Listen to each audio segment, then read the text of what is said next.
Let's make coffee with coffee bags. Taylor's coffee bags are just like your tea bag, but they have our specialty grade roast and ground coffee in them.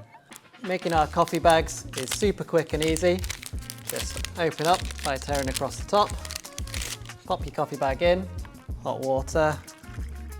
Make sure you give the bag a good squeeze.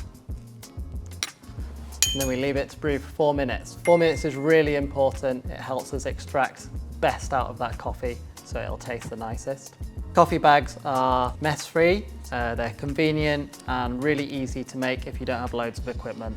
I love using the coffee bags when I'm out camping. They're great in the office if they don't have good coffee or all the equipment, or traveling or in a hotel room.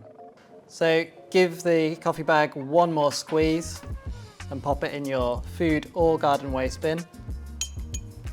And then add milk or sugar as per your taste.